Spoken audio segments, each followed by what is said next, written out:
नमस्कार। इस बार कुछ समयाभाव के कारण मैं देर से आपके सामने उपस्थित हो पाया। गजल वन के इस चौथे एपिसोड में आप सभी दोस्तों का हार्दिक स्वागत है। तो दोस्तों, आज हम बात अपनी शुरू करते हैं उस जगह पे जहां हमने तीसरे एपिसोड में बात छोड़ी थी। आपको बताया था उस्ताद अमीर खुसरो ने जो एक खास बहर निकाली थी, ज़ेहाल मिस्की मकुन तकाफुल दुराए नैना बनाए बतिया, और जिस पर हमारे गुलजार साहब ने बहुत अच्छा गीत लिखा था फिल्म गुलामी में। ज़ेहाल मिस्की मकुन बरंजिश बहाल हिजरा बेचारा दिल है, सुनाई देती है जिसकी धड़कन तुम्हारा दिल या हमारा दिल है। तो मैं सिर्फ एक रिवीजन आपको करा रहा था, क्योंकि बहुत ही मशहूर लेकिन बहुत मुश्किल गज़ल है ये। इसकी जब मैं आपको तख्ती करके बताऊंगा, जब मैं इसको ब्रेक करके बताऊंगा कि कितने इसमें अंग हैं इसको तोड़ने के, इसको जानने के, तो वो और कंफ्यूजिंग आपको लगेगा। इसलिए मैं पहले इस बहर के लालित्य को ख़त्म नहीं होने देना चाहता।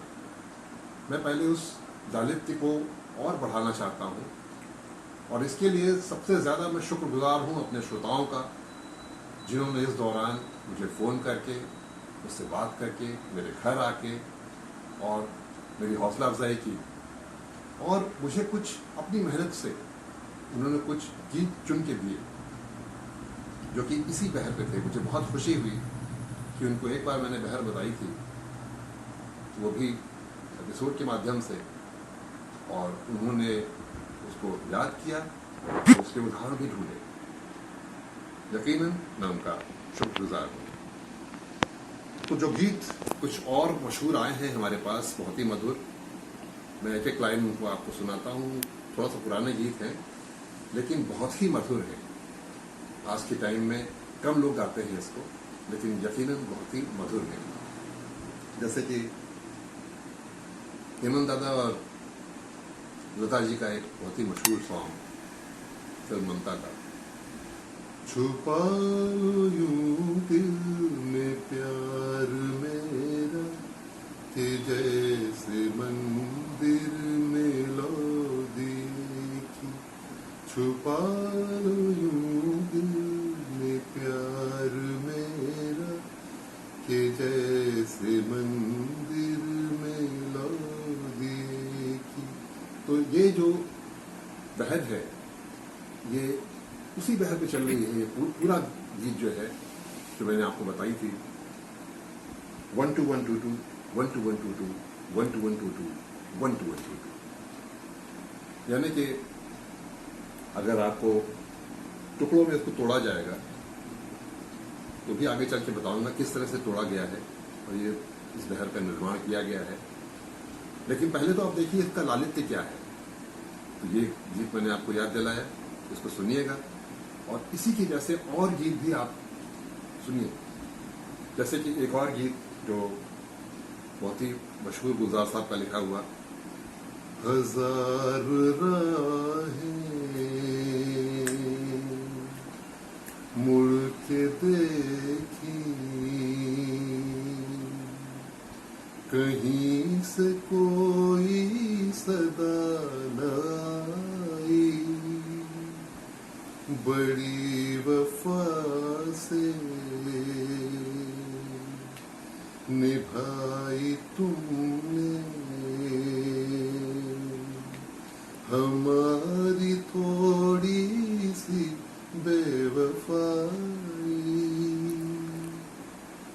तो ये दो गीत जो बहुत मशहूर और मुझे भी पसंद है, और जाहिर सी बात है कोई भी कर्णप्रिय संगीत जो पसंद करते हैं उनको भी पसंद आएंगे। और इसी तरह से आप और भी आप गीत ढूंढ सकते हैं, गज़लें ढूंढ सकते हैं। जैसे फैज़ साहब की एक बहुत मशहूर गज़ल है, कभी कभी याद में उभरते हैं नक्शे माजी मिटे मिटे से, कभी कभी याद में उभरते हैं नक्श माजी मिटे मिटे से, वो आजमाइश दिलो नजर की, वो कुर्बतें सी, वो फासिले से। फैज़ अहमद फैज़ साहब का बहुत ही मशहूर कलाम है। अभी फिलहाल चूंकि बहुत सारी चर्चाएं करनी है तो मैं थोड़े थोड़े उदाहरण आपको देता चल रहा हूं। तो ये सारे उदाहरण मैंने उसी बहर के आपको बताए, और अब मैं आपको पेश करना चाहता हूं कि मैंने इस बहर पे क्या काम किया। बहर आपको मालूम है 12122 की 4 आवृत्तियां, और उस पर जो मेरा कलाम है वो ये है कि मिले जो फुर्सत मैं जिंदगी की तमाम यादों के बाब लिखूं, मिले जो फुर्सत मैं जिंदगी की तमाम यादों के बाब लिखूं, कुछ एक खुशियों की वजह लिखूं, सभी गमों का हिसाब लिखूं, कुछ एक खुशियों की वजह लिखूं, सभी गमों का हिसाब लिखूं। भरम तो जितने थे दोस्ती के सब एक एक करके खुल गए हैं, भरम तो जितने थे दोस्ती के सब एक एक करके खुल गए हैं। कोई ताज्जुब नहीं अगर मैं हकीकतों को शराब लिखूं, कोई ताज्जुब नहीं कि कल मैं हकीकतों को शराब लिखूं। मेरे सितमगर ये देखना है कि कौन पहले सिसक उठेगा, मेरे सितमगर ये देखना है कि कौन पहले सिसक उठेगा। तू जुल्म करने की हद मिटा दे, मैं जख्म सहने की ताब लिखूं। मिले जो फुर्सत तो जिंदगी की तमाम यादों के बाब लिखूं। ये मेरा प्रयास है। गजल काफी लंबी है और आपसे बातें बहुत सारी करनी है। कभी मौका मिलेगा तो मैं और दीगर अशार जो हैं इस गजल के वो भी आपसे शेयर करूंगा। तो फिलहाल मैंने इस बहर पे जो अपना काम किया था वो आपको बताया। तो ये वो गजल थी, और एक उदाहरण और रह गया था जो काफी पुरानी फिल्म है, करीब आज से लगभग 30 साल पुरानी। तुम्हारी नजरों में हमने देखा अजब सी चाहत मचल रही है। ये भी एकदम से याद आया था मुझे, तो मैंने कहा आपको ये उदाहरण भी बताता चलूं। अब आप देखिएगा कि आप कितने उदाहरण और इस तरह के जमा कर सकते हैं और किस तरह से इस बहर को थोड़ा बहुत सीख सकते हैं। आप सीखेंगे और कुछ कहने की कोशिश करेंगे तो हो सकता है इस शायरी के मैदान में आप भी अपने झंडे गाड़े। ईश्वर करे वो दिन आए। ये तो एक तरह से हमने तीसरे एपिसोड का एक रिवीजन किया, जिसमें कि आपको ये ज्ञान दिया कि किस तरह से इस बहर का निर्वाह है, किन गानों में, किन शायरियों में इसका प्रयोग होता है, और अब हम आगे किस तरह से इसमें और काम कर सकते हैं, ये कुछ आपके ऊपर भी है।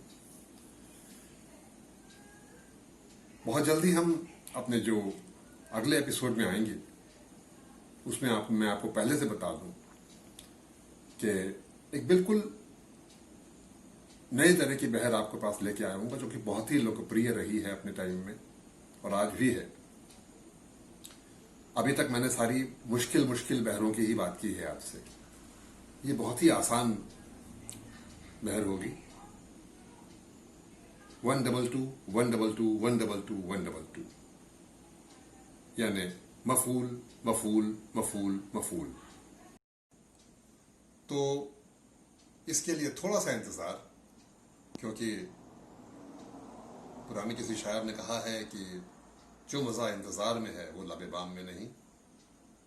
तो आप भी जरा सा इंतजार करें अगले एपिसोड का, जिसमें हम आपको इस नई खुशनुमा बहर का थोड़ा सा ज्ञान देंगे। तब तक के लिए